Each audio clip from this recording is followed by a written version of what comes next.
Bienvenue dans cette vidéo de révision du cours de physique du bâtiment, module de thermique. Cette vidéo vous permettra de réviser rapidement quelques notions qui pourront faire l'objet de questions lors du QCM qui sera à remplir pendant votre oral de thermique. Souvenez-vous, nous avons commencé ce cours par rappeler différentes notions élémentaires en matière de thermique et d'énergétique. Nous avons en premier lieu fait la distinction entre la puissance, c'est-à-dire l'effort qu'il faut appliquer pour réaliser une action, et l'énergie, qui constitue plutôt la dépense sur le temps long liée à une activité également.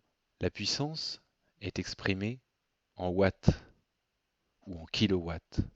L'énergie s'exprime en joules, c'est des watts fois des secondes, ou alors en kilowatts-heure et non kilowatts par heure, je le rappelle.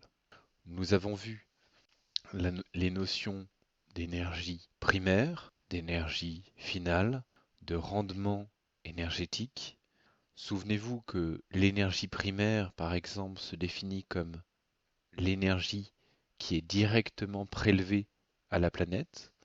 Ensuite, il y a l'énergie finale, l'énergie qui est utilisée par le bâtiment, celle que vous pouvez voir sur votre compteur EDF. Enfin, après avoir subi différentes pertes, cette énergie finale va finalement servir votre action et on appelle donc le besoin énergétique l'énergie qui est strictement nécessaire pour votre fonction dans le bâtiment, c'est-à-dire hors perte. Dans ces grandeurs énergétiques, nous avons également défini l'énergie thermique, qui dépend d'une différence de température notamment, et de la masse qu'il faut chauffer. Nous avons vu également les grands types d'échanges thermiques qui existent. Le plus évident, la conduction par contact direct, la convection, qui se fait souvent par mouvement d'air, le rayonnement, qui est moins intuitif car réalisé à distance par des différences de température entre corps distants. Et enfin, le changement d'état que l'on peut expérimenter notamment par la sudation. Nous avons ensuite regardé différentes grandeurs climatiques. Nous avons vu plusieurs grandeurs comme l'ensoleillement. Nous avons vu ce que produisait le soleil et l'avons comparé à différentes productions. Et nous avons vu également les notions de température, de vent, de pluviométrie et d'humidité relative. Ce qui est intéressant notamment, c'est de noter que la température et les mouvements d'air sont très liés et ils vont dépendre de plusieurs paramètres qui vont varier à la fois en fonction des données climatiques de la station la plus proche, mais également en fonction de différents paramètres locaux, comme par exemple la nature des surfaces environnantes, si elles sont couvertes de végétation, si elles sont plus ou moins urbanisées, également le relief, et enfin la présence ou non d'étendues d'eau. Ces notions climatiques sont très liées à la perception du confort. Si le fait que le confort soit fortement conditionné par notre habillement paraît évident, nous avons vu notamment qu'il était soumis également à la couleur de nos vêtements. Ainsi, un individu soumis à un ensoleillement portant un vêtement léger clair aura moins chaud à température équivalente. Si son vêtement respire, il aura encore moins chaud, car il y aura une lame d'air ventilée entre sa peau et le vêtement. Concernant l'humidité relative, nous avons vu qu'elle avait un impact direct sur le confort thermique de l'individu. Ainsi, plus l'humidité relative est importante, et plus j'aurai chaud à température équivalente, car mon mécanisme de sudation sera enrayé. Nous avons vu également que l'humidité relative avait des conséquences assez néfastes en termes d'activité microbienne, de développement de champignons et de micro-organismes. Il y a également le paramètre de la vitesse de l'air qui va influer sur le confort à l'intérieur d'un bâtiment. De manière générale, plus la vitesse de l'air augmente, plus je vais avoir froid à température équivalente. Si je me situe à l'extérieur, cette vitesse de vent peut atteindre jusqu'à 3 mètres par seconde avant que je ressente un inconfort aérolique. Toutefois, si je me situe à l'intérieur, je ressentirai un inconfort dès que la vitesse dépasse à peu près 0,3 mètres par seconde. Nous avons vu ensuite les notions de confort respiratoire et de qualité sanitaire de l'air, et nous avons vu que les facteurs qui influent grandement sur les débits, la définition du débit de ventilation mécanique choisi dans un bâtiment, n'est pas le débit respiratoire des personnes, qui finalement est assez faible par rapport au débit mécanique qu'on rencontre. Il est plus lié d'une part à la limitation de l'humidité relative dégagée par l'individu et la limitation de leur odeur, mais il peut de temps en temps aussi être lié à la limitation des différentes pollutions intérieures qui sont générées par le mobilier, les revêtements intérieurs. Souvenez-vous, on avait vu que la pollution intérieure est parfois plus importante que la pollution extérieure. En comparaison avec ce métabolisme humain, nous avons ensuite vu le métabolisme bâti. Et de la même manière que l'on a défini les échanges thermiques, nous avons vu qu'il existe au sein du bâtiment plusieurs sources de déperdition. Des déperditions par les parois, des déperditions par les parois opaques ou vitrées, des déperditions par infiltration d'air, des déperditions par renouvellement d'air mécanique, par exemple. Nous avons vu la notion de résistance thermique d'une paroi. Cette résistance thermique, elle s'exprime assez simplement comme étant l'épaisseur de l'isolant divisée par la conductivité thermique de la paroi. Elle dépend donc de l'épaisseur de l'isolant, de la conductivité. En ce qui concerne les déperditions par les parois, euh, on peut les réduire fortement en hiver en augmentant l'épaisseur d'isolant, mais c'est peut-être pas la meilleure chose à faire, en construisant plus compact, en venant entreposer un espace tampon, et puis également, étant donné que les surfaces vitrées sont à peu près 5 fois plus déperditives, en limitant les surfaces vitrées de son bâtiment, en les limitant au strict nécessaire pour les besoins lumineux, bien entendu. Si je m'intéresse maintenant aux surfaces strictement vitrées, je vais pouvoir assez facilement réduire leur déperdition de plusieurs manières, et on a vu que c'est un peu l'histoire des différentes menuiseries qui est faite comme ça. Tout d'abord, on y arrive en venant intercaler une couche d'air ou de gaz entre deux couches de verre, c'est-à-dire voilà, on augmente les couches de verre, on peut faire un double, un triple vitrage. On peut également changer la nature du fluide qui est encapsulé dans le vitrage, utiliser des gaz isolants de type argon. On peut limiter les linéaires de menuiserie présentes et donc jouer sur la morphologie de sa baie pour pas avoir un ratio de menuiserie important, limité à un ventail au lieu de deux par exemple. Et puis on peut choisir des menuiseries plus performantes. Notons que la menuiserie bois, les menuiseries PVC sont relativement performantes thermiquement.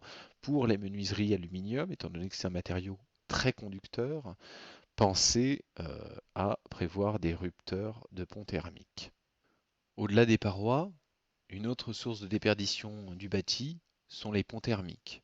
Ils peuvent apparaître en cas de discontinuité d'isolant ou alors lorsque on a des fixations en acier qui traversent la paroi, par exemple. En revanche, les ponts thermiques ne sont pas liés à la nature des menuiseries, à l'épaisseur des isolants. C'est vraiment cette discontinuité qui est ponctuelle ou linéique des isolants qui va générer la notion de pont thermique. Quand on se pose la question de l'isolation, on se pose souvent la question de la mettre à l'intérieur ou à l'extérieur. Les deux ont des avantages et des inconvénients. L'isolation par l'extérieur permet de limiter les ponts thermiques murs réfants et en revanche, elle peut avoir plusieurs inconvénients. Le problème, c'est celui de la pérennité de cet isolant qu'on met à l'extérieur, qu'on connaît bien, mais elle va faire apparaître cette isolation par l'extérieur de nouveaux ponts thermiques. On va devoir par exemple isoler le pourtour des acrotères. On va devoir également s'intéresser plus avant aux différents ponts thermiques de fixation qui peuvent être importants à partir d'épaisseurs d'isolant au-delà de 20 cm. On a des ponts thermiques ponctuels qui apparaissent à cause de la fixation de l'isolant. On a parlé de ponts thermiques linéiques, il y a également les ponts thermiques dits intégrés. Ils sont généralement liés au mode d'accroche des différents isolants. Par exemple, pour une paroi verticale type, les ponts thermiques intégrés vont être forts si on a un isolant qui est fixé sur une ossature métallique qui est un matériau conducteur. On aura en revanche plusieurs manières de diminuer ces ponts thermiques intégrés en choisissant par exemple une fixation par des chevilles en plastique ou si on est vraiment en ossature, de passer en ossature bois. Il existe également des solutions collées pour limiter ces ponts thermiques intégrés, mais on ne préfère pas les utiliser dans certains cas car elles disposent d'une pérennité assez limitée. Autre type de déperdition, les déperditions par renouvellement d'air. Elles sont liées au fait qu'on a un débit mécanique ou naturel, un renouvellement de l'air dans le local qui va amener du froid en hiver ou du chaud en été et créer ce phénomène de déperdition. Pour les limiter, on a plusieurs leviers. Je vous avais montré en cours le fait de pouvoir récupérer la chaleur de l'air extrait. On a également, le plus évident, c'est de limiter le besoin de renouvellement d'air et de le réguler notamment dans le temps. Et on a une ultime possibilité qui est de préchauffer cet air neuf, cet air nouveau dans le bâtiment, par une source renouvelable avec des dispositifs de type mur capteur, serre que j'ai pu vous montrer dans le cours. On n'a pas beaucoup parlé des sources de déperdition par infiltration. Alors celles-ci incluent notamment des déperditions par les menuiseries, les éléments en contact extérieur, les portes. Mais on a vu que dans les bâtiments récemment conçus, où les problèmes d'étanchéité sont très bien gérés au niveau des menuiseries, les problèmes se décalent souvent sur des détails comme les prises, les passages de câbles, mais également les grilles de désenfumage. C'est essentiellement les éléments voilà, qui traversent les parois qui vont créer ces sources de déperdition par infiltration d'air. On peut passer maintenant aux apports. Les apports, on pense tout de suite aux apports solaires, hein, qui sont garantis par le phénomène de rayonnement solaire direct, diffus du bâtiment. Et avec ça, je vous ai montré, vous savez, un diagramme très important qui permet de connaître assez facilement les protections solaires optimales en fonction de l'orientation. Je vous conseille de réviser vraiment ce diagramme dans l'optique de cet examen. Par exemple, ce diagramme, il dit quoi? Il dit que une casquette, on peut se la permettre hein, à condition d'être vraiment orienté plein sud avec des angles très faibles autour du sud. En revanche, si je suis à l'est, à l'ouest, au sud-est, au sud-ouest, je préférerais une protection amovible, par exemple un store vénitien extérieur à l'est. Je pourrais mettre des protections intérieures que si je me situe vraiment dans un angle entre le nord-ouest, pardon, et l'est. Donc c'est quand même assez limité comme plage où je peux mettre du store intérieur et être totalement optimal d'un point de vue bioclimatique. Il n'y a qu'un seul cas où je peux m'abstenir de store, c'est d'être quasiment orienté totalement au nord, avec un angle également qui est relativement faible. On a toujours un bout de soleil qui vient vous déranger en fin de journée et qui peut créer de l'éblouissement. Donc on aura besoin d'un store à minima intérieur, même si on est au nord-ouest, par exemple. Une erreur qu'on fait souvent et qu'on a tendance à penser, c'est que on peut se contenter, en bioclimatisme en tout cas, de brise-soleil verticaux à l'est et à l'ouest. Même si ces dispositions sont efficaces pour limiter suffisamment la pénétration du soleil dans le bâtiment, elles ne se suffisent pas elles-mêmes, parce qu'il arrive toujours un moment où le soleil va arriver de face, avec des angles d'incidence relativement bas, et donc on aura une nécessité de se protéger totalement, parce qu'on recevra un rayonnement élevé. Nous avons vu, concernant ce rayonnement solaire, que on avait un facteur important qui s'appelle le facteur solaire du vitrage et qui désigne la quantité d'énergie qui rentre dans le bâtiment par rapport à celle qui est disponible à l'extérieur. Ainsi, plus le facteur solaire d'un vitrage va être important, et plus je vais avoir d'apports solaires dans mon bâtiment, c'est-à-dire plus je vais valoriser des apports solaires en hiver, et au contraire, moins je serai protégé des apports solaires en été.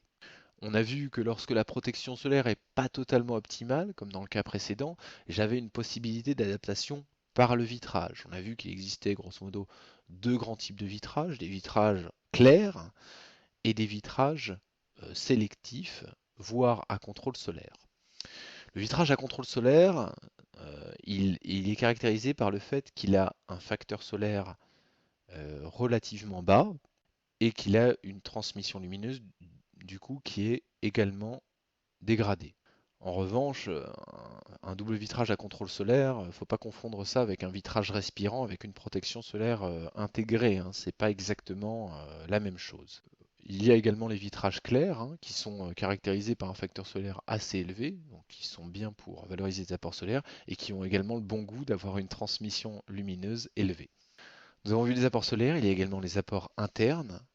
Les apports internes qui proviennent de façon assez évidente des équipements, de l'éclairage intérieur. Ils proviennent également et en grande partie dans des locaux d'enseignement des occupants de la pièce qui vont émettre jusqu'à 100 watts par personne. En revanche, toute autre forme d'énergie solaire autre ne fait pas partie des apports internes. C'est des apports externes qui peuvent être réfléchis dans certains cas par le sol, etc. Nous avons vu enfin, maintenant qu'on a vu les déperditions, les apports, la notion d'inertie. La notion d'inertie, c'est le fait de pouvoir stocker de l'énergie thermique pour ensuite la restituer. On peut stocker du chaud en hiver par exemple, ou stocker du froid en été. On a vu que ce qui était important, c'est que pour profiter de l'inertie, il fallait à la fois décharger suffisamment les apports stockés en période d'inoccupation, il fallait avoir des matériaux déjà à forte inertie, ce serait déjà pas mal, et surtout il fallait que ces matériaux à forte inertie, comme par exemple, bon, on peut dire du béton, hein, on peut dire également de la terre crue, ils soient en contact avec l'air intérieur assez directement, c'est-à-dire que toute surface de faux plafond, de revêtement, va venir masquer cette inertie. Et pour profiter de cette inertie, il faut également s'assurer que les cycles de charge et décharge sont suffisamment solutionnés. C'est un peu comme une cuve que vous allez décharger toute la nuit. Si vous n'arrivez pas à décharger suffisamment cette cuve parce qu'elle est trop grande, vous montez en charge notamment. L'inertie, c'est très utile en période estivale, notamment quand on a une température la nuit qui descend fortement par rapport à la journée. On va pouvoir ainsi accumuler de la fraîcheur nocturne. Si jamais j'ai un climat où j'ai 38 degrés de jour comme de nuit, là je peux moins profiter d'inertie.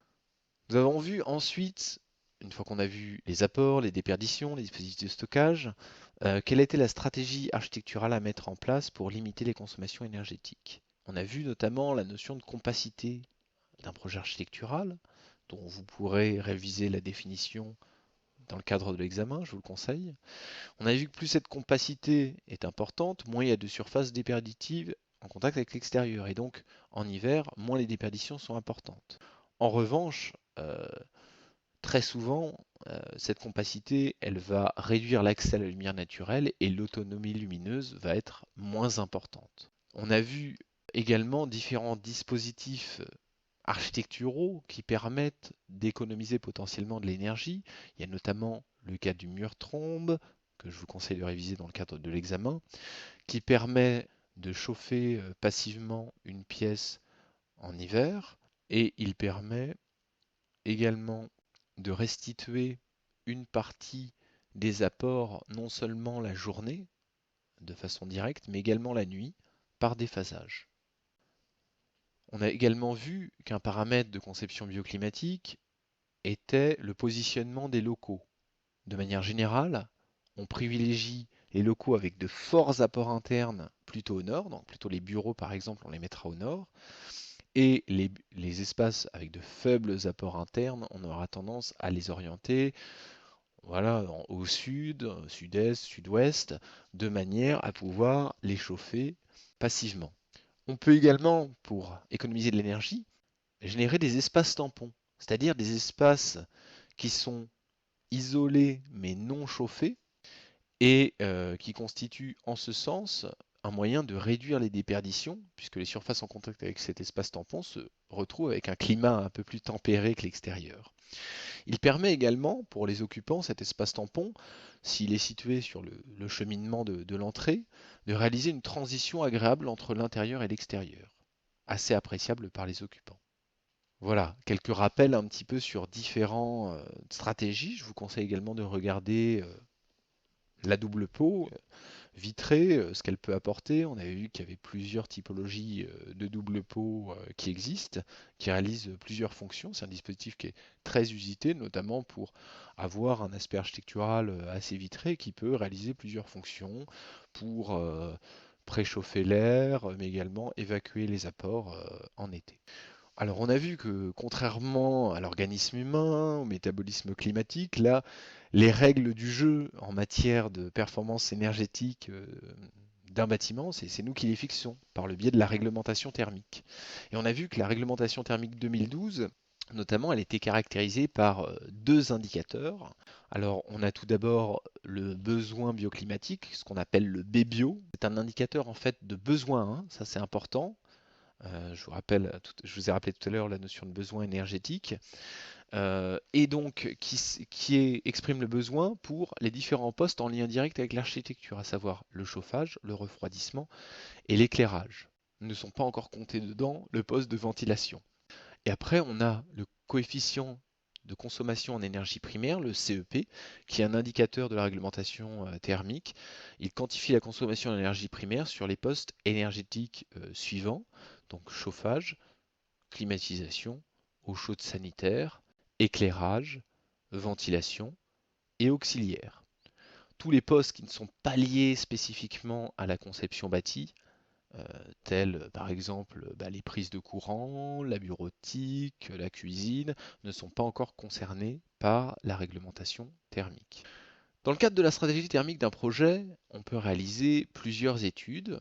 Et les plus courantes sont la simulation thermique dynamique, le calcul réglementaire, RT, mais on peut également afficher sa stratégie par des études de rayonnement, des études d'ombre portée. Nous avons vu ensuite que comme on n'arrive pas à gérer les choses entièrement passivement, on a recours à des dispositifs actifs qui permettent de compenser les déséquilibres, apports, déperditions que l'on rencontre dans le bâtiment.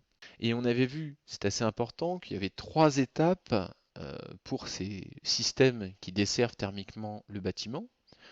La production d'énergie en premier lieu, la distribution d'énergie ensuite, et enfin l'émission de cette énergie. Sur chacune de ces trois étapes, nous avons un rendement qui est associé et donc des pertes qui sont associées. Les émetteurs, c'est ce qui vous concerne le plus, vous, futurs architectes, parce que c'est ce qui sera visible en grande partie dans votre local. Ça ne veut pas dire qu'il ne faut pas faire attention aux autres points. Toutefois, ce qu'il faut retenir sans doute, c'est que les émetteurs que l'on préfère, nous, en termes de confort thermique, c'est les émetteurs qui ont une part radiative importante. On peut citer par exemple le plancher chauffant, hein, qui a une part de rayonnement dans son échange thermique très importante. Il y a également la dalle active, hein, une sorte de plancher chauffant inversé, rappelez-vous. Les panneaux rayonnants. Par contre, quand on a un radiateur classique de petite taille, il a une part radiative qui reste assez faible, il va également beaucoup échanger en convection. Et si on considère les ventiloconvecteurs, les poutres climatiques, ce ne sont pas vraiment des dispositifs qui sont optimales d'un point de vue thermique et même parfois d'un point de vue aérolique, parce que vous vous retrouvez avec des flux d'air qui peuvent être désagréables. La distribution, si on veut améliorer son rendement, bah, la première chose, c'est de limiter déjà les déperditions par essence, c'est-à-dire de choisir une température de distribution dans le logement qui soit relativement basse. Donc on peut limiter la température de distribution, par exemple, en évitant de distribuer l'eau à 45-50 degrés, mais plutôt de la distribuer à 30 degrés. Et donc les émetteurs à large surface, avec des surfaces rayonnantes, sont vraiment adaptés pour cette configuration. On peut limiter les rendements de distribution également en limitant les linéaires de distribution, et puis en mettant de l'isolant autour de cette distribution, autour de cette canalisation, bien sûr. Nous avons vu ensuite plusieurs dispositifs de production d'origine non renouvelable et renouvelable. Parmi les dispositifs de production renouvelable, on a vu comment exploiter l'énergie solaire, soit avec un panneau solaire thermique qui produit de l'eau chaude sanitaire la plupart du temps, donc qui permet de réduire les consommations ECS, et qui est bien orienté avec une pente au sud de 40 degrés. Et ce panneau solaire thermique, il ne faut pas le confondre avec le panneau photovoltaïque. On confond souvent ces deux notions, parce que le panneau photovoltaïque, lui, il va produire de l'électricité, hein, donc il va pouvoir couvrir en autoconsommation d'autres usages, comme l'éclairage notamment, et il sera optimum lorsqu'il sera orienté au sud, plutôt avec une pente par rapport à l'horizontale de 30 degrés. Bon, c'est du détail. Enfin, à la fin du cours, nous avons vu plusieurs pistes d'élargissement. On a vu que l'énergie biomasse, notamment le bois, était une énergie renouvelable et qu'on pouvait partager cette énergie soit à l'échelle d'un îlot, soit à l'échelle d'un quartier, et que la pertinence en termes de démarche urbaine pour diminuer les dépenses énergétiques, c'était de mutualiser à la bonne échelle.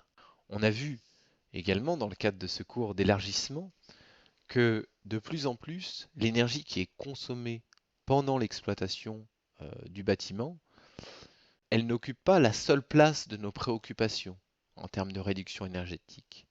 On a également une énergie cachée, qui est une énergie grise, entre guillemets, qui est l'énergie qui est nécessaire pendant les phases d'extraction, de fabrication des matériaux, mais également d'acheminement, et puis également l'énergie consommée par le matériau en fin de vie.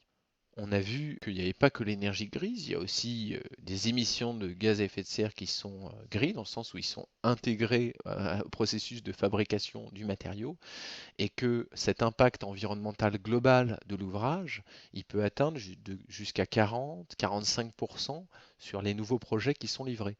C'est le cas parce qu'on a pu tellement optimiser l'énergie consommée en exploitation que maintenant ce poste qui avant était relativement anecdotique est de plus en plus important. Voilà, je n'ai pas pu aborder bien entendu tous les sujets du cours et je ne saurais être exhaustif sur l'ensemble des sujets qui porteront sur l'examen, mais je pense que ces quelques rappels pourront bien vous aider dans le remplissage du questionnaire. Tout ce que vous avez à faire, c'est réviser les différents sujets, notions de cours que j'ai pu évoquer dans ces quelques minutes de présentation et je pense que vous aurez une excellente note à cet examen et en tout cas c'est tout ce que je vous souhaite. Bonne fin de journée à vous, merci de votre attention.